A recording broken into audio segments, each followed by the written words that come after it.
Welcome back, everyone. Our next item this morning is an overview of UC's Division of Agriculture and Natural Resources. I'd like to welcome Vice President Glenda Humiston and her team. Welcome.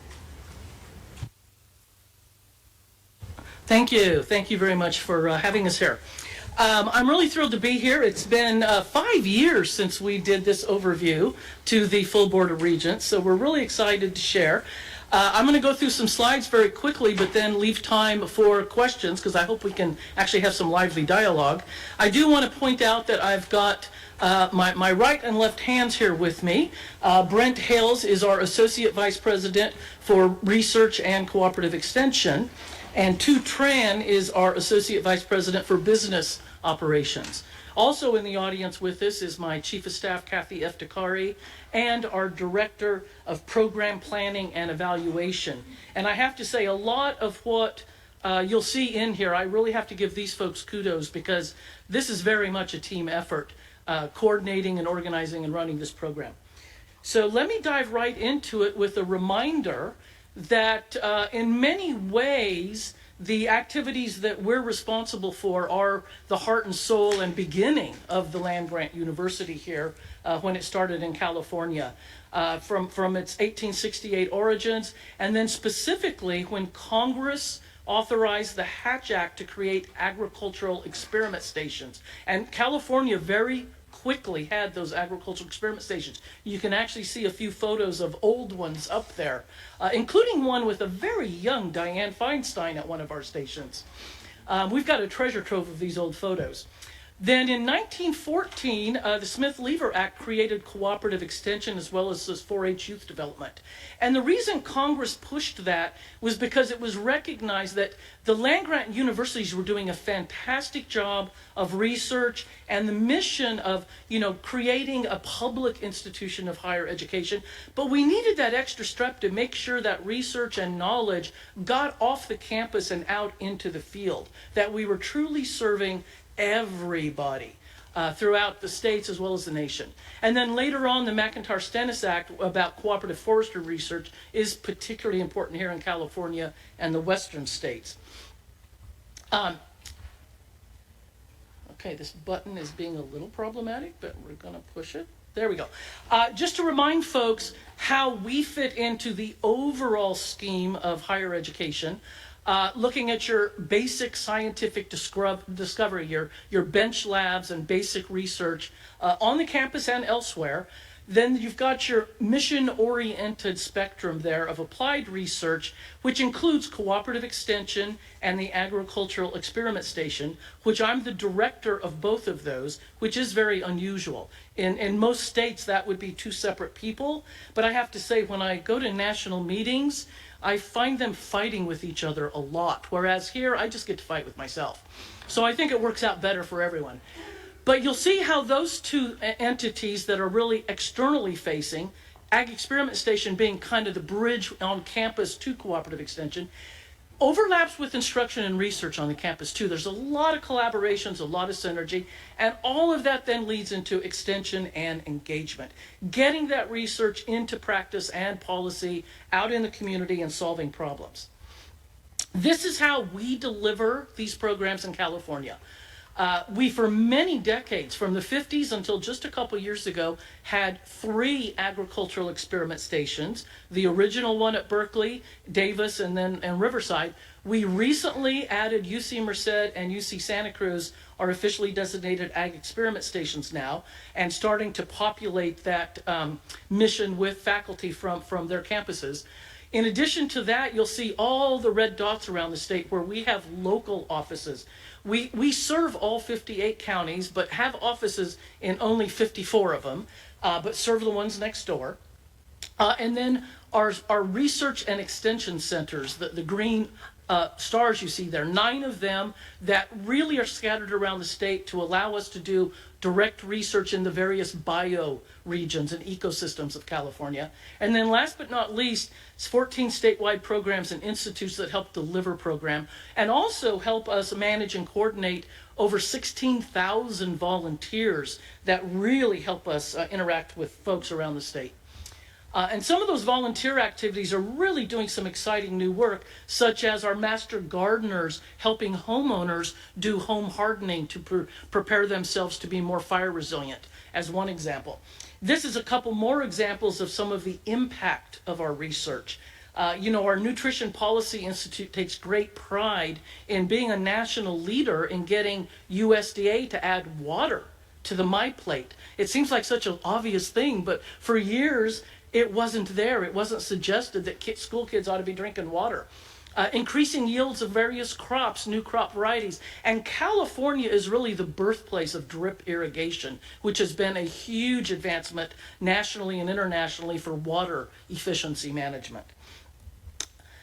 New partnerships are growing all the time.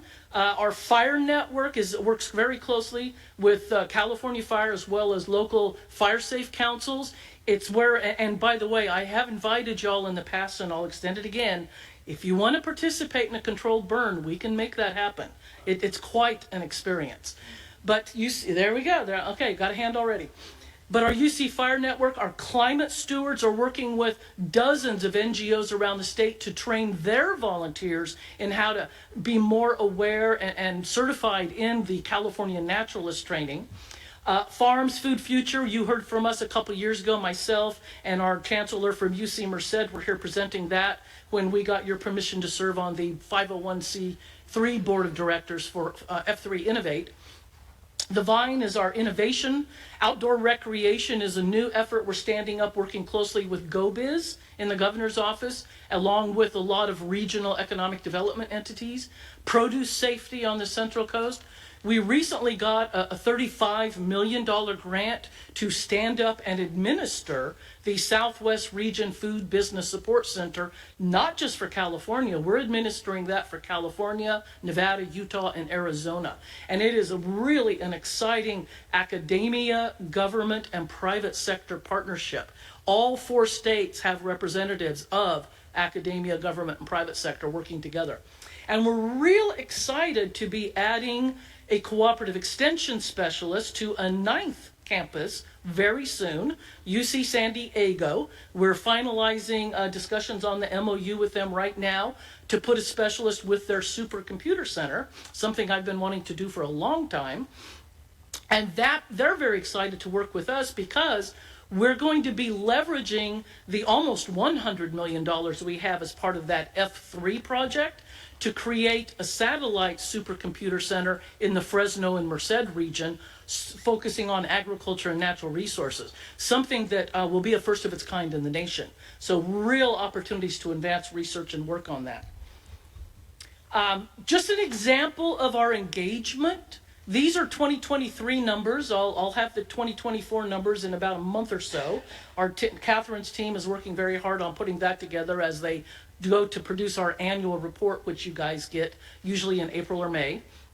But as you can see, statewide, 1,800 new materials, 1.25 million educational exchanges, and those are workshops, webinars, field days, a variety of educational exchanges, and then those workshops, as I mentioned, almost 30,000 of them, and they cover that wide range of topics I mentioned earlier.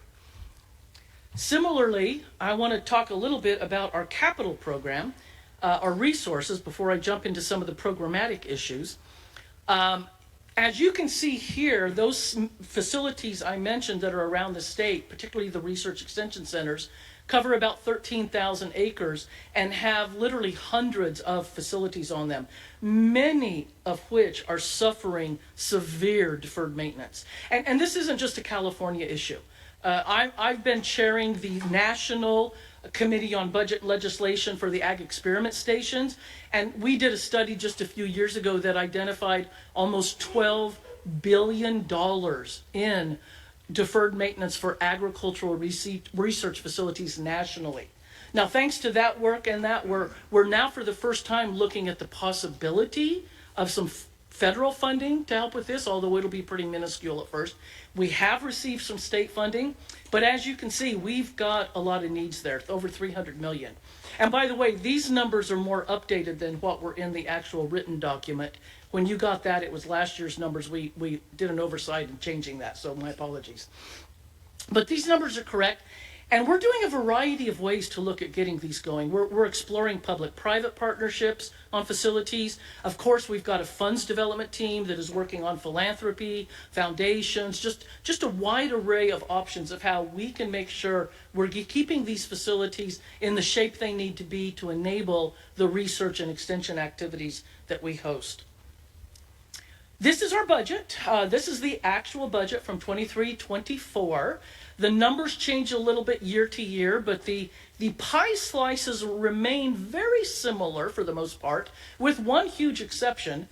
The competitive grants and extramural that you see there in the lime green on funding sources, I'm really thrilled to say we have doubled and tripled that most years recently from what it was several years ago.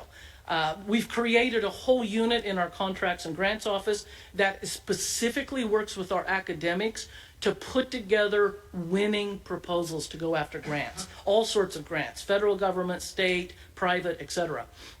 And what a huge difference that has made, having that support for our academics. We have discovered, having those big grants come in, we're now standing up a new unit that's going to be helping with post-award grant management, because that is a huge thing, and sometimes it's hard to get staffed up when you get a large grant quickly. But you'll notice the county government funds, our partnerships with the counties are what provide office space, vehicles, computers, etc., as well as some administrative staff for all of those local offices around the state. County government actually pays for that. We provide the academics to fill those offices. Then federal appropriations, that's those three things I mentioned that congressionally were authorized. Hatch Act, Smith-Lever, McIntyre-Stennis. That adds up to about $20 million a year. That's capacity funding. It is not competitive grants. Competitive grants would be in that lime green. Endowment income, we've actually created over 40 new endowments in just the last few years, largely because our 4-H groups had been working with county 4-H councils to create a Forever 4-H initiative in each county. And then you'll see of course, state general funds is our biggest source. And you'll notice that on the fund uses, most of our funding goes right into academics. The academics that are out there in the field, and again, this is where California is very different than other states. In other states where you hear the word extension agent, these are folks that are just in the field, providing content to people. It's similar to what we have 300 some community educators. In California, we have full academics in our county offices conducting research.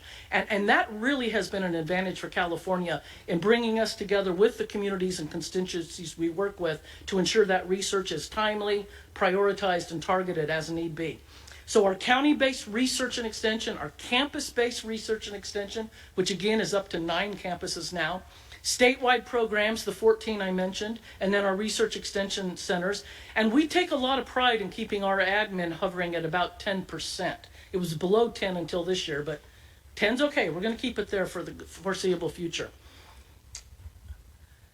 I want to highlight our most important asset, which is our people. We've done a lot of work to really focus on our people. We have a very strong principles of community, which is undergoing a refresh right now. We've established a staff assembly, which is part of CUCSA several years ago. We've created a DEI advisory council that's very active. Implicit bias training for our supervisors. We now have a vice provost for developing mentoring programs and academic excellence. And that person is really helping our academics, really maintain excellence and move into another level. We have a director for workplace inclusion and belonging that's doing some fantastic work. And we're putting a lot of focus on our volunteers, looking to grow the number of volunteers and make sure they have an outstanding experience with us while also providing us that really fantastic extra work that we're not paying for, but we really value it and it's high quality. This is what's come from some of the work we've done, including that impact reporting I mentioned. We've expanded AES to 2 new campuses, specialist on soon to be 9 as soon as we have that MOU with San Diego. New projects, a lot of new projects with our national labs and our medical centers, particularly our nutrition folks are working closely with the health centers on nutrition, wellness, and health out in the public. And then new locations and new disciplines on our recs and partnerships with a variety of external partners. One of the things we've done to help expand our academic footprint here is we've been co-funding academic positions with a variety of external partners. Some of them are actually with campuses, but some of them are with county government, with federal agencies, with state agencies, etc. And we're looking to do more of that because it really stretches those dollars and gets more boots on the ground. We're really thrilled that we got an increase of funding a few years ago that allowed us to turn around a rather disturbing trend of 20-some years of a shrinking academic footprint in the field. Something that was causing quite a bit of angst and, as you might imagine, the folks relying upon that research, particularly in agriculture, natural resources, and small rural communities. But we're on a trajectory to keep that moving up, and we're real excited about it. The way we deliver programs and make use of these academics has been for the last several years through 5 strategic initiatives. We created these to help coordinate transdisciplinary work within these very areas and to facilitate back and forth academia across, where there's cross-pollination needed. And you can see 5 of them, they kind of cover the gamut of what we've largely worked on. What I'm going to do now is actually quickly run through several slides that highlight examples of these. I won't spend time on them because I want to leave lots of time for questions, but just to give you a flavor of some of the kind of work going on out there. So for example, lots of work with farmers on facilitating recharging groundwater. This is a huge California effort. You've probably heard about our groundwater shrinking, subsidence of the land, and the huge damage that causes. It turns out that a lot of crops don't mind being flooded in the winter. So if we can get those high winter floodwaters onto certain farms to facilitate groundwater, it's a win-win for everybody. Similarly, work with our urban communities on better landscaping. Not only does that help facilitate, avoiding heat islands and the landscaping itself, but it does things like help cities manage stormwater runoff and manage not having mosquitoes growing in stagnant water because you've designed the landscaping better. So there's a lot of multiple benefits from this. Similarly, lots of new crop varieties. We've got folks all over the state looking at new crop varieties, techniques to grow them, etc. And I'll also give you a standing invitation for the second Friday of December every year, if you can find it to be in Tulare County. We do a citrus tasting where we cut open about 300 different varieties of every kind of citrus known. California actually is the home of the International Citrus Clonal Protection Program. UC Riverside hosts about, I think, 1,100 some varieties, and at one of our recs we've got 800 of those just for redundancy for safety purposes. But you can taste a lot of these citrus. It's really a fantastic event to go down there and just really see what's going on. Several of our, President Drake and several others were able to do it a few years ago.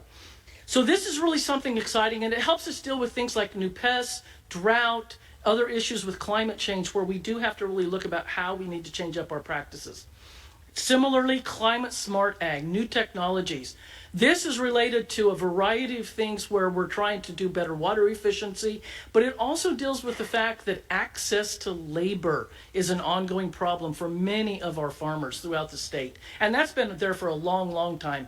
Recent activities are making that an even larger issue than it has been. But again, this is something we're trying to get ahead of by finding new technologies. We're also working closely with our workforce development partners, our community colleges and NGOs, to train existing farm workers to be able to utilize this equipment, upskill them so that they still are employable and able to keep working in this arena. 4-H, one of our famous programs nationally. In fact, we typically have, over the past few decades, we've had about 40 or 50 countries approach us to tell them how to create 4-H, because it's just such a fantastic program. This is a couple examples of how we're using it around food waste to reduce it. And just science literacy. We're really upping our game on science literacy. And not just for youth, but for adults as well. Creating a variety of new citizen science and participatory research opportunities. I often get asked what concerns me, and one of the things is how scientifically illiterate much of our population has become. I think one of the solutions is to give them opportunities to get their hands in science and see what it's really about. Community development, helping kids have access to clean drinking water. School meals, we work closely with trying to facilitate farmer direct to school meals, help school meals be more nutritious. We administer the nutrition education programs for the state. Food processing, our master food preservers helps homeowners do that. They're more recently starting to work with small entrepreneurs who are looking to create businesses that would involve food safety and food preservation techniques. Salmon, we do a lot of work in the natural resources arena. Forestry, fisheries, outdoor recreation is one of the things that we're being asked to take on more actively now. Fire, I mentioned fire already. We do a lot of training. In fact, here in California, one of our folks who's our interim director, our initial director for our fire network, started training women in fire internationally several years ago, and it's now one of our fastest growing programs. And she's really growing that all over the place, working with our Native American tribes too on the use of cultural fire burning. Rice, weeds, all of our crops, we work on trying to minimize the use of pesticides and chemicals, and yet make sure that crop can be grown in a safe and productive manner. Multi-unit housing pests. I share this picture of bed bugs with you because we have a library of hundreds of YouTube videos that are used to teach people how to do things, how to graft a tree. Actually, our second most one from the 1950s, second most watched, is how to graft fruit trees. Our most watched video still to this day is how to deal with bed bugs in Spanish. I mean, we have a lot of them in Spanish, but that's one of the popular ones. Increasingly, we're doing a lot of work with rodents. As cities have a new law that they have to divert food waste from landfills, when you divert food waste from landfills and you have piles of food waste, you get a lot of rats. It's just one of those things nobody thought about. We're working with those cities. We have advisors in rodent. In fact, we have a rodent academy down in Orange County at our South Coast Rec where we train people in how to deal with that. And we're happy to attend a rodent academy too if you'd like to. To close this up and go into the future, research and extension is needed more than ever. It's always been the need for the new crops, dealing with challenges like climate change, disaster, economic disconnects. But increasingly in the lower right, it's this transdisciplinary work, community well-being, resiliency, market competitiveness, really trying to find that synergy between a variety of programs and a triple bottom line approach for our research and extension, where we're really thinking about the communities, the planet, and prosperity. How do we tie that all together? To help us go forward, we recently spent 18 months developing our Vision 2040. You have a one-pager here that gives you a quick overview of that. And I have to say, I'm really thrilled with my team, all of the folks that interacted with this. We had over 1,300 people give input from around the state. Town halls, surveys, over 3,000 people received surveys, and of diverse communities up and down the state. And we initially started off with 63 challenges that had been identified from work we were doing. I have to admit, for the life of me, I couldn't imagine how we were going to get that into something manageable. But we have. I'll show you that in a second. Now that we've released the Vision 2040, we're currently in the process of updating our 5-year strategic plan, which is where we operationalize that vision. That's where we're updating metrics and deliverables and how we actually do timelines and budget to make sure that that vision does get operationalized. We updated our mission as part of that. It's very similar to previously, but I think it rolls off the tongue a little better. For the sake of time, I won't read it.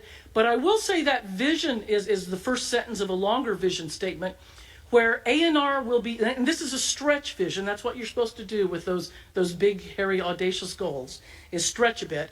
UC ANR will be valued in every California community for meaningful engagement and making a positive impact in people's lives. I read that because I think it's important for this body as well. If we're able to do that, then we're able to make every citizen in this state recognize that UC is delivering something to them. And that is very much something we keep in mind as we do our work. I mentioned our Vision 2040, 7 grand challenges, which is amazing, like I said, out of 63. The first 3 in the center there are really our bread and butter. This is what we've been working on for years. We're just going to keep updating it. And if you look at the actual document itself, you'll see that each of these has a one-pager that identifies some examples of what we might be doing the next 15 years to help deliver on that. The ag and food systems, ecosystems, working landscapes, thriving people and communities.